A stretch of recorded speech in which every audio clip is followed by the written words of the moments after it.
विद्यार्थी मित्रांनो, आज आपण टेक्स्टबुक मध्ये काही एमसीक्यू दिले आहे त्यांचं आन्सर बघूया. इफ द पहिला एमसीक्यू आहे, if the equation 4x² plus hxy plus y² is equal to 0, represent two coincident lines.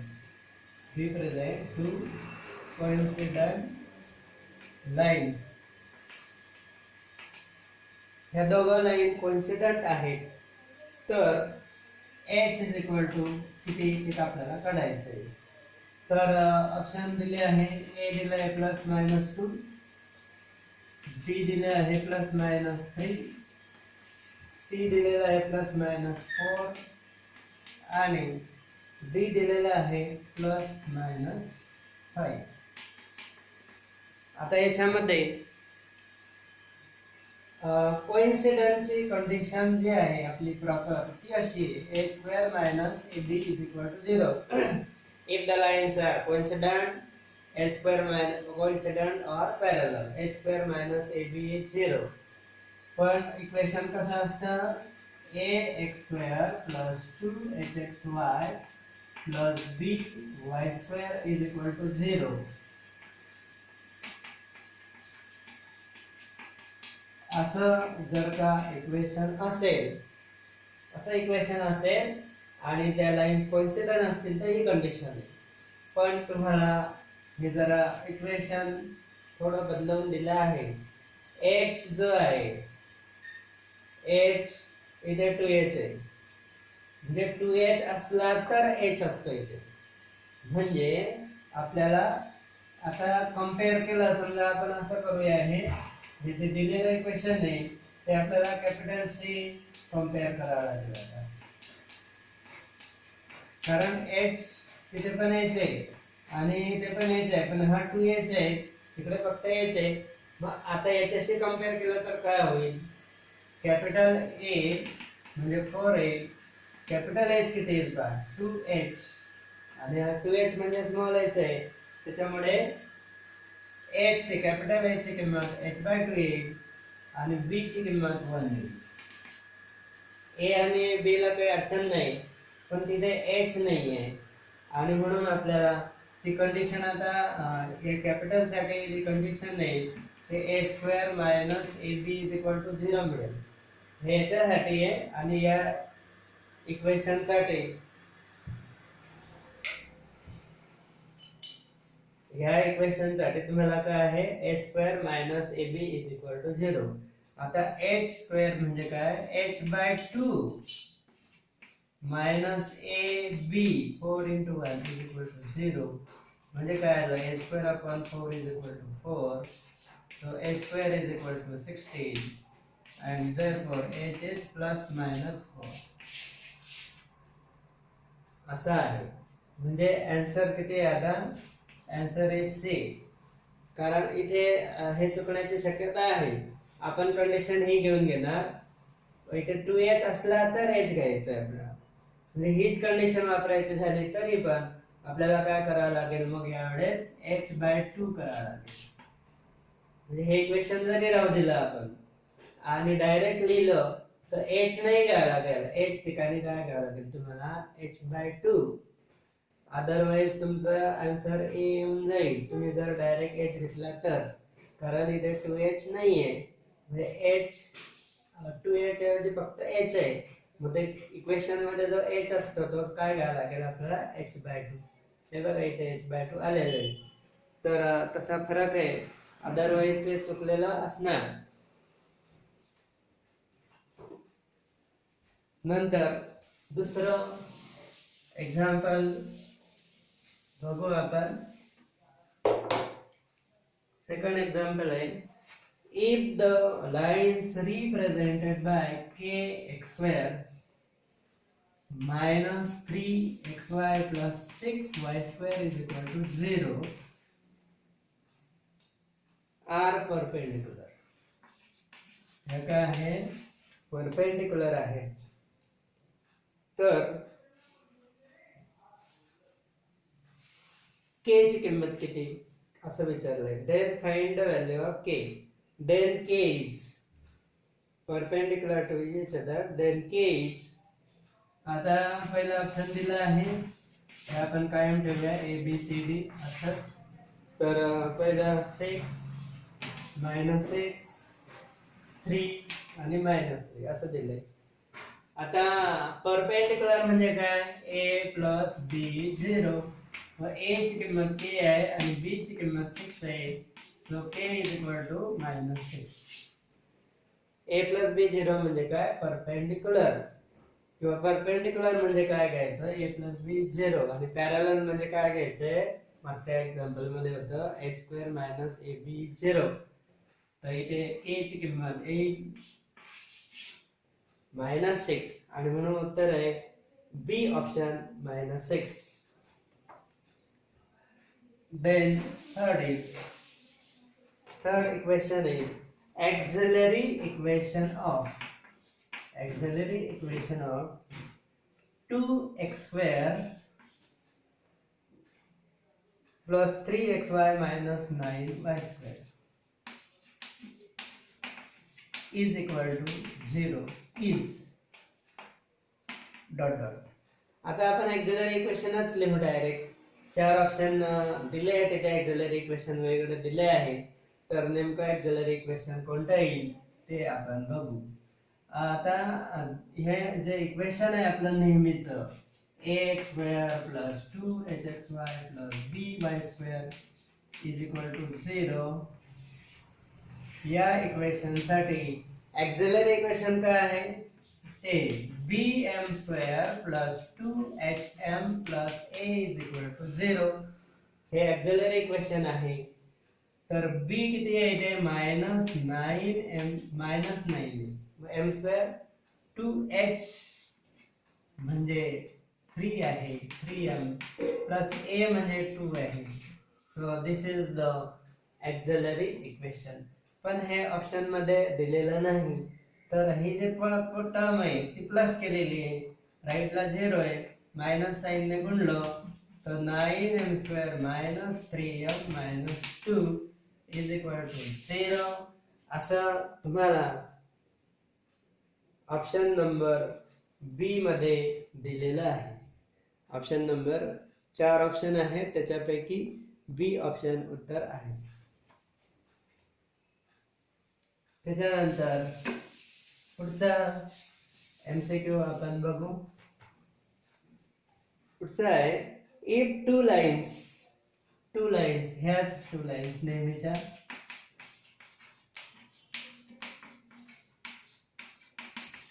if 2 lines makes an angle alpha and beta with x-axis.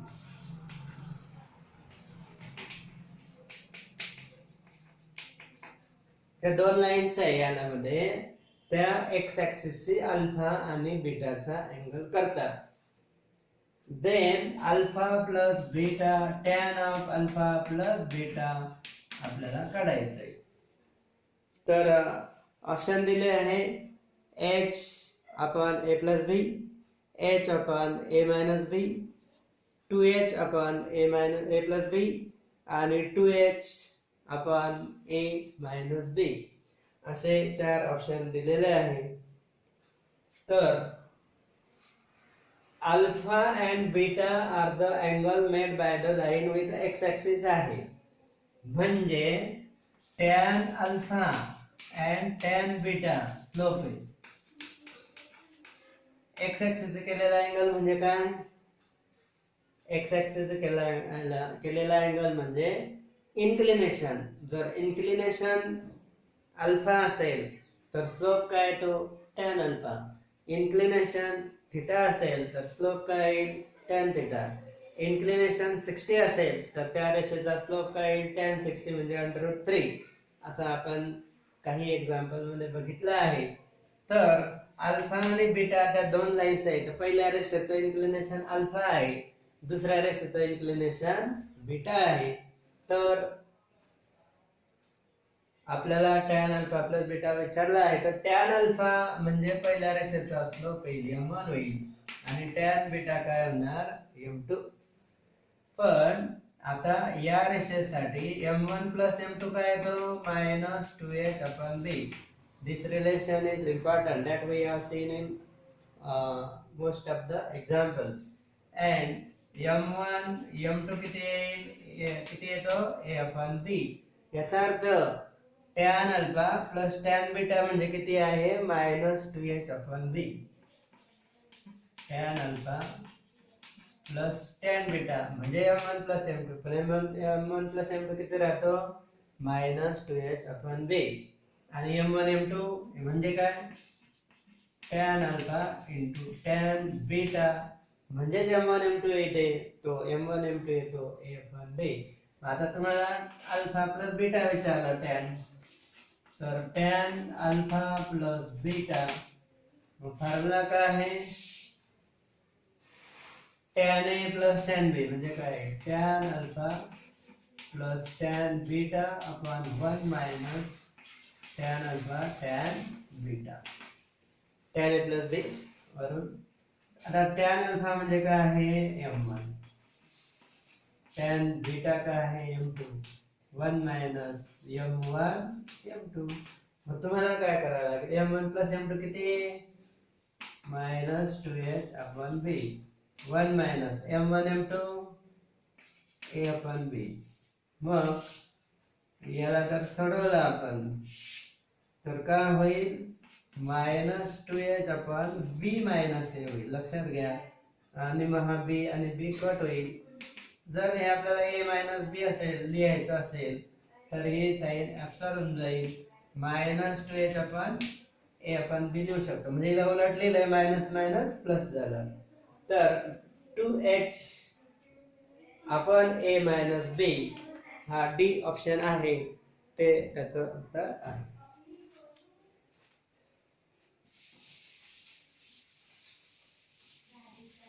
तर inclination म्हणजे ते लक्षात घ्या. तर इन्क्लिनेशन म्हणजे काय राहतं त्याच्यावरून आपल्याला स्लोप मिळतात आणि त्या इक्वेशन मध्ये स्लोपचं रिलेशन आपल्याला माहिती आहे त्याच्यावरून उत्तर आलं. आता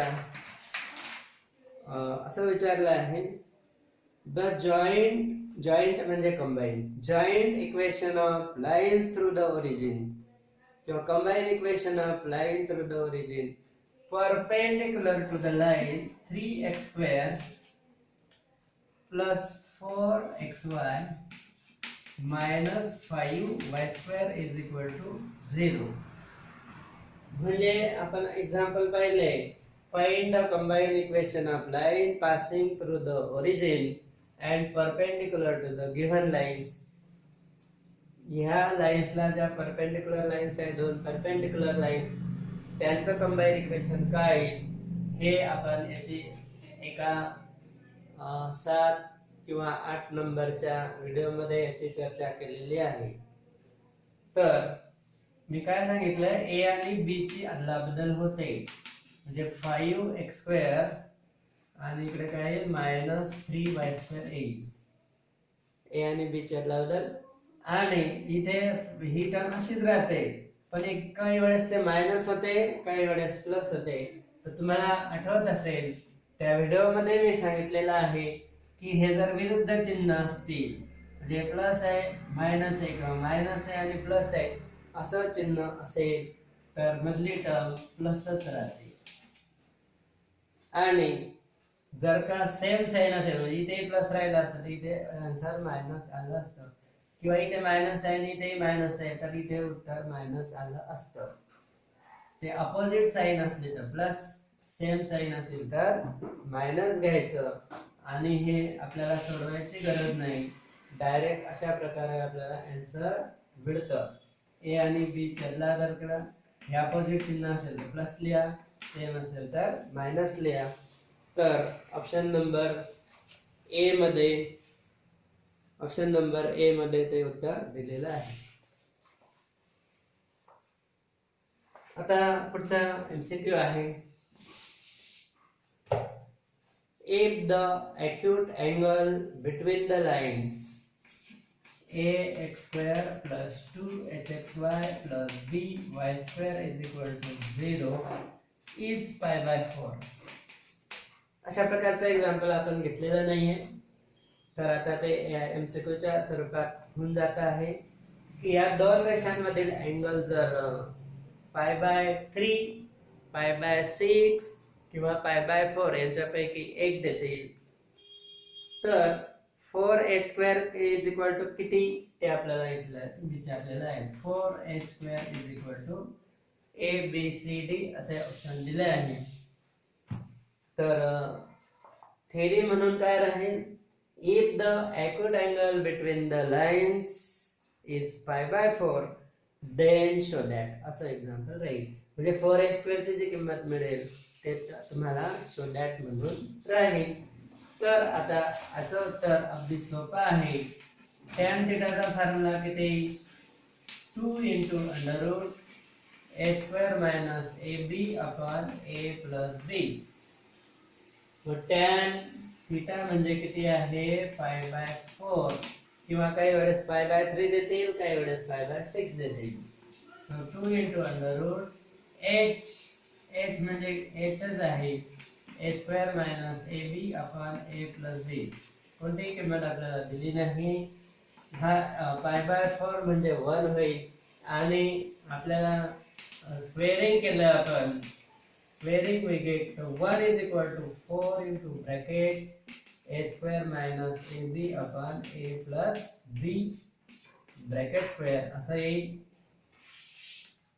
हा a plus b लपला गया, a plus b bracket square is equal to हा ब्रॅकेट सोडवला तर किंवा 4 into अगोदर लिहा a² - ab. आता ब्रॅकेट सोडू हा पण a² plus 2ab plus b² is equal to 4a² - 4ab. हा -4ab जर इकडे घेतला आपण कारण तुम्हाला 4a² मिळवायचं आहे, तर a² plus 6ab plus b² हा मायनस इकडे आणला आपण, 2 plus 4 6 झाला, इज इक्वल टू काय राहिला 4a². म्हणजे 4a² ची किंमत तुम्हाला विचारली होती तर 4 ऑप्शन तिथे दिलेले आहे, मी ते वाचले नाही. तर एक ऑप्शन हा आहे म्हणजे ते उत्तर, म्हणजे वेगवेगळे ऑप्शन दिले आहे. 8 नंबरचा एमसीक्यू आहे.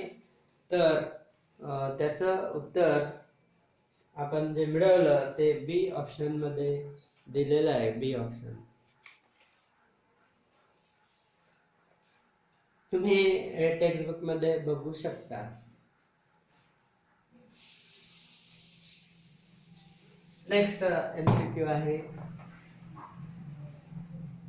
the equation 3x² minus 8xy plus qy² plus 2x plus 14y plus p is equal to 0 असं एक्झाम्पल आहे. Plus p is equal to 1 दिलंय, म्हणजे तुम्हाला -p - 1 is equal to 0 देऊ शकता. इथे 0 पण देता येईल, पण तिथे 1 दिला आहे. Represent pair of perpendicular lines. कसे आहे, पेअर ऑफ परपेंडिक्युलर लाईन्स. काही वेळेस पॅरलल दिले असतात, काही वेळेस परपेंडिक्युलर. तर परपेंडिक्युलर म्हणजे काय, a + pq काढायचं इथे. p आणि q च्या किमती दिल्या आहे, -3 - 7. हे बघा असं दिलंय, इथे ऑप्शन लिहावं लागतील मला कारण उत्तर आपल्याला डायरेक्ट मिळणार आहे. ऑप्शन दिलाय -3 and -7.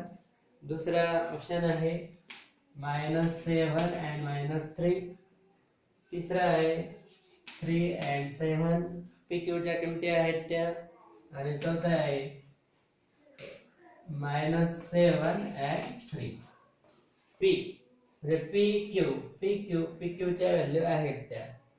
तर आपल्याला परपेंडिक्युलर लाईन जर म्हटलं तर a + b 0, a ची किंमत 3 आहे, b ची किंमत q आहे, इज इक्वल टू 0. म्हणजे q इज इक्वल टू किती आला आपला -3. q is equal to -3. हा p आहे, इथे q आहे, म्हणजे -3 नाही, इथे आहे. अजून दुसरीकडे -3 नाहीये. जर अजून कुठेतरी -3 राहिला असता तर आपल्याला पुन्हा तो डिटर्मिनंट घेऊन p ची किंमत काढावी लागली असते. पण q ची किंमत जर -3 आहे आणि -3 एकाच ठिकाणी आहे म्हणजे हेच उत्तर असलं पाहिजे. म्हणजे p ची किंमत किती असली पाहिजे? -7, कारण q तर फिक्स आहे -3. इथे -3 कुठेच नाही, इथे म्हणून p काढायची आपल्याला आवश्यकता नाही. पण आपल्याला आन्सर मिळून गेला लवकर.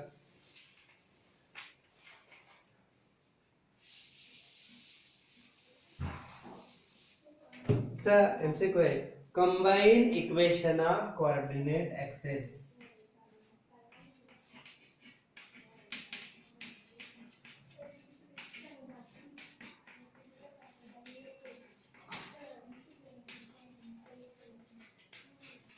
हे मी जरा लवकर लिहिलंय कारण की आपण जर एकाच MCQ ला जास्त वेळ देत गेलो तर आपल्याला खूप वेळ लागेल, 1-2च MCQ होईल.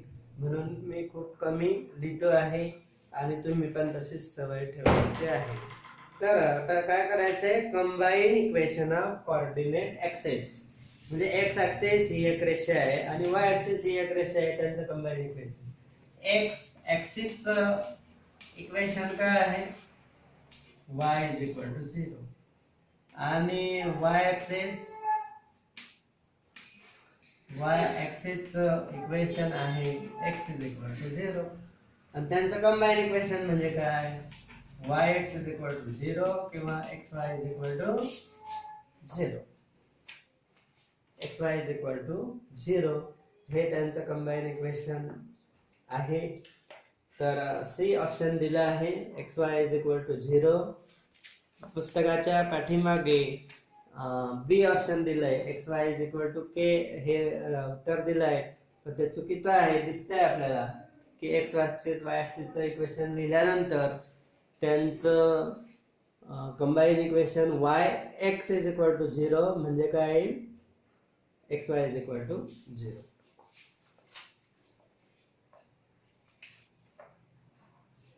पुढचा MCQ आहे असं दिलंय तुम्हाला h2 f दिलंय. if h2 ab then slope of the lines are in the ratio. तर ह्या लाईन मध्ये h2 ab आहे, तर त्यांचे स्लोप जे आहे ते कोणत्या रेशो मध्ये राहतील? 1:2 राहतील का 2:1 राहील का 2:3 राहील का 1:1 राहील? तर a² - ab दिलाय म्हणजे काय दिलंय? a² - ab 0 दिलाय आणि हे कशाची कंडिशन आहे? पॅरललची. आणि पॅरलल म्हणजे काय? Slopes are equal. हे पॅरललची कंडिशन आहे. पॅरलल म्हणजे स्लोप्स आर इक्वल. स्लोप कसे आहे? 2 2 3 3 -3 -3. मग त्यांचा रेशो काय? 1:1. स्लोप जर इक्वल आहे तर रेशो एकास एक येईल ना. 2 असेल तर दुसरा पण 2, 3 असेल तर 3 म्हणजे एकास एक 1:1 त्यांचा स्लोपचा रेशो येईल. म्हणजे हे कंडिशन पॅरललची आहे. पॅरलल म्हणजे स्लोप्स आर इक्वल. म्हणजे स्लोप इक्वल म्हणजे काय? त्यांचा स्लोपचा रेशो जो विचारलेला आहे तो 1:1 येईल. अजून काही MCQ 2-3 बाकी आहे, ते आपण पुढच्या लेक्चर मध्ये घेऊ. थँक्यू.